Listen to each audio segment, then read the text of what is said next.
Misis ni Senor De La Rosa, posibleng ipatawag ng NBI. Mga batas at komento, nagbabanggaan. Yung mga huling nakasama niya will issue a subpoena.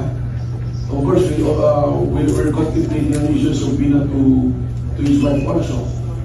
Isang bagong kontrobersiya ang umusbong matapos ihayag ng NBI na pinag-aaralan nila ang posibilidad na ipatawag si Nancy De La Rosa, asawa ni Senador Ronald Bato De La Rosa. Ayon kay NBI Director Attorney Melvin Matibag, naniniwala ang ahensya na maaaring may impormasyon si Mrs. De La Rosa tungkol sa kinaroroonan ng senador.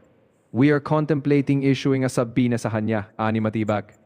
Matatandaang si Nancy De La Rosa ang unang nanawagan na huwag hulihin ang kanyang asawa sa ICC warrant. Pero matapos ang pahayag ng NBI, dagsa ang reaksyon sa social media. May ilang netizens na nagsabing tila pressure na ito sa pamilya. Ayon kay Munilo Silverio, gusto naman nila hostage ang asawa ni Senator Bato. Labag na yata sa batas. Mas direkta ang komento ni Attorney Trixie Cruz Angeles. This is getting very close to harassment. Pero higit sa lahat, Senador Panfilo Lacson, dating PNP chief ay tumutol. Please don't do this, ani Lacson. Dahil para sa kanya, nagpapakita ito ng incompetence sa intelligence at tinawag niyang trabahong tamad. Sa halip, iginiit niya na mas angkop ang maayos na intelligence gathering. Depensa naman ng NBI, may batayan sila kung bakit kailangan kausapin si Nancy De La Rosa. Binanggit ng ahensya ang mga naging pahayag nito matapos ang insidente sa Senado noong Mayo 13. Noong panahong iyon, kinumpirma ni Mrs. De La Rosa na nakalabas ang senador sa Senate compound matapos ang kaguluhan sa lugar.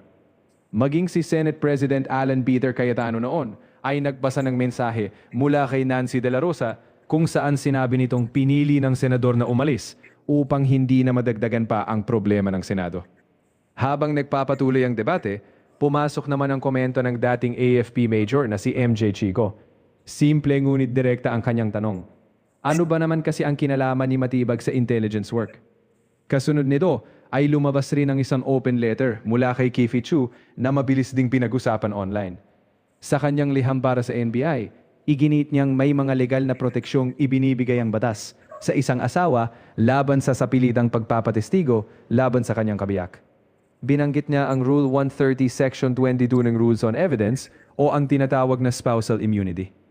Ayon sa probisyong ito, habang umiiral ang kasal, hindi maaaring pilitin ng isang asawa na tumestigo laban sa kanyang kabiyak nang walang pahintulot nito, maliban sa ilang limitadong eksepsyon.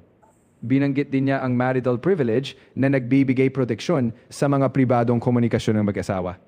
Para kay Kifi Chu, ang epekto ng naturang hakbang ay maaaring magdulot lamang dagdag ng stress kay Nancy De La Rosa sa halip na makatulong sa investigasyon. Ngunit ano nga ba ang sinasabi ng batas tungkol dito? Ayon kay Attorney Edward Chico, may maninaw na mga probisyon sa Rules of Court na nagbibigay proteksyon sa isang asawa laban sa sapilitang pagpapatestigo laban sa kanyang kabiyak. Ipinaliwanag niya na nasa Rule 130 Section 22 ang tinatawag na marital disqualification rule. Sa ilalim nito, hindi maaaring tumestigo ang isang asawa para o laban sa kanyang kabiyak nang walang pahintulot nito, maliban sa mga partikular na sitwasyong itinakda ng batas. Binanggit din ni Chico ang Rule 130 Section 24 na tumutukoy naman sa marital communication privilege. Ibig sabihin, ang mga pribado at kumpidensyal na pag-uusap ng mag-asawa ay hindi basta-bastang maaaring ilahad o gamitin bilang ebidensya. Ayon pa sa abogado, kung ang layunin ng pagpapatawag ay upang alamin lamang ang impormasyong maaaring nalaman ni Nancy De La Rosa mula sa kanyang asawa bilang bahagi ng kanilang pribadong komunikasyon, maaaring wala ring makuhang testimonya dahil sa mga legal na proteksyong ito. Gayunman, nilinaw rin niya na iba ang usapin kung may hiwalay na alegasyon ng paglabag sa batas tulad ng obstruction of justice dahil maaari nang pumasok ang ibang legal na konsiderasyon. Sa puntong ito, nananatiling bukas ang diskusyon. Kung may intelligence funds at intelligence assets ang mga ahensyang naghahanap kay Senador De La Rosa, bakit tila nakatuon ngayon ang atensyon sa posibilidad ng pagpapatawag sa kanyang asawa?